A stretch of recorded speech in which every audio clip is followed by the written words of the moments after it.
सुप्रभात प्यारे बच्चों, मैं रंजीता आपकी हिंदी शिक्षयित्री। आज मैं आपको एक 10वीं कक्षा का एक पाठ पढ़ाने वाली हूँ। आज हम हिंदी पाठ्य पुस्तक स्पर्श से एक कविता ले रहे हैं। कविता का नाम है पर्वत प्रदेश में पावस और इसके कवि हैं सुमित्रा नंदन पंत जी। मैं सबसे पहले कवि परिचय करवाना चाहूँगी। सुमित्रा नंदन पंत जी का जन्म 20 मई 1900 को उत्तराखंड में हुआ था। उन्हें हिंदी साहित्य के सुकुमार कवि, प्रकृति के सुकुमार कवि के रूप में जाना जाता है। सिर्फ 7 साल की उम्र में उन्होंने विद्यालय के काव्य पाठ में वो पुरस्कृत हो चुके हैं। 15 साल की उम्र में उन्होंने स्थायी रूप से साहित्य सृजन शुरू कर दिया एवं रहस्य छायावाद के एक स्तंभ के रूप में जाने गए। उनके प्रारंभिक कविताओं में प्रकृति रहस्य एवं रहस्यवाद झलकता है। उनकी बाद की कविताओं में अरविंद दर्शन साफ नजर आता है। सुमित्रा नंदन जी को भारत सरकार ने पद्म भूषण सम्मान से सम्मानित किया है। ज्ञानपीठ पुरस्कार के भी वो प्रथम विजेता रहे हैं। पाठ परिचय। इस पद्य के माध्यम से कवि हमें वर्षा ऋतु में पर्वतीय क्षेत्र की सुंदरता के बारे में बताना चाहते हैं। वर्षा ऋतु के आगमन की वजह से प्रकृति में रोमांच एवं अद्भुत दृश्य घिर चुका है एवं पाठ इसके चित्रकारी भाषा के जरिए पाठकों को ऐसा महसूस होता है कि वो अपने घर के 4 दीवारी से बाहर निकलकर उस मनोहरी उस वातावरण में घिर रहे हों और उस झरने, उस पर्वतीय क्षेत्र को महसूस कर रहे हैं। पद्यांश कुछ इस तरह है। पावस ऋतु थी पर्वत प्रदेश, पल पल परिवर्तित प्रकृति वेश। मेखला कर पर्वत अपार, अपने सहस दृग सिमन फाड़। अवलोक रहा है बार बार, नीचे जल में निज महाकार। जिसके चरणों में पला ताल, दर्पण सा फैला है विशाल। पहले हम इस पद्यांश से कुछ कठिन शब्दों के बारे में पढ़ेंगे। जैसे पावस ऋतु यानी कि वर्षा ऋतु। मेखलाकर यानी पर्वतीय क्षेत्रों का गोलाकार ढाल। अवलोक निहारना। प्रस्तुत काव्यांश में कवि कहते हैं कि वर्षा ऋतु के आगमन से प्रकृति की सुंदरता बहुत बढ़ गई है।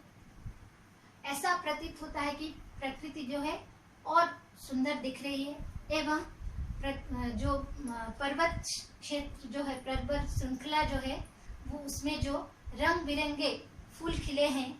कवि का मानना है कि पर्वत जो है अपने ऊपर जो रंग बिरंगे हजारों फूल खिले हैं, उस फूल रूपी आंखों के जरिए अपने चरणों में जो आईने रूपी तालाब है, उसमें अपने महाकार रूप का दर्शन कर रहा है। द्वितीय पद्यांश है। गिरी का गौरव गाकर झरझर, मद में नस नस उत्तेजित कर। मोती सी लड़ियों से सुंदर, झरते हुए झाग भरे निर्जर। गिरिवर के उर से उठ उठकर, उच्च आकांक्षाओं से तरवर। है झांक रहे नीरव नवपट, अनिमेष अटल कुछ चिंता पर। अभी हम इस पद्यांश के कुछ कठिन शब्दों के बारे में जानेंगे। जैसे गिरी यानी कि पर्वत, गौरव महिमा, निर्झर झरना, मद मस्ती। कवि वर्षा ऋतु में झरने में आए हुए नए जोश के बारे में वर्णना कर रहे हैं। झरना जो है झरझर नाद करते हुए बह रही है और दर्शकों, पाठकों के मन में नई उत्तेजना का सिहरण दे रही है एवं ऐसा प्रतीत होता है कि ऊंचे पर्वत के गुणगान करते हुए झरने बहती हुई जा रही है एवं मोती सी लड़ियों सी वो सुंदर प्रतीत होती है। वहीं दूसरी तरफ जो वृक्ष है, साल के वृक्ष जो है पर्वत के हृदय से उठकर आकाश की ओर बढ़े जा रहे हैं। ऐसा प्रतीत हो रहा है कि वृक्ष जो है गिरी की उच्च आकांक्षाओं की ओर निदर्शन कर रहे हो। जैसे कोई चिंतामग्न व्यक्ति आकाश की ओर एकटक निहारता है, उसी प्रकार जो साल के वृक्ष एकटक अपलक चिंतामग्न होकर आकाश की तरफ निहार रहे हैं। तृतीय पद्यांश है। उड़ गया अचानक लोभ उधर, भड़का अपार पारद के पर, रवशेष रह गए निर्झर, है टूट पड़ा भूपर अंबर। और इस पद्यांश के कठिन शब्द कुछ इस प्रकार है। भूधर पहाड़, पारद के पर पारे के समान पर, रवशेष केवल शोर शेष रह गए हैं। इस पद्यांश के माध्यम से कवि कहना चाहते हैं बादलों के आगमन की वर्णना कर रहे हैं।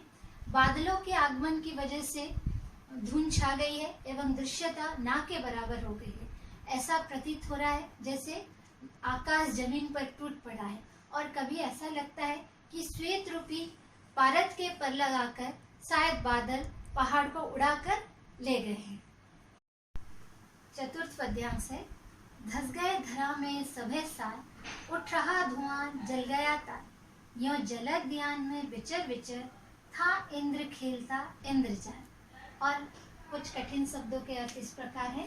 सभय भय सहित, जलद यानी कि बादल, विचर घूमना, इंद्रजाल यानी कि मायाजाल। उप पद्यांश में कवि कह रहे हैं कि बादलों के घिर जाने की वजह से चारों तरफ धुंध छा गई है एवं दृश्यता कम हो गई है, जिसकी वजह से पर्वत में जो ऊंचे साल के वृक्ष नजर आ रहे थे वो नहीं दिख रहे हैं। कवि का मानना है कि वर्षा रूपी बाणों से इंद्र देवता ने बौछार किया है, जिसकी वजह से डर के मारे साल के वृक्ष धरती में धंस गए हैं।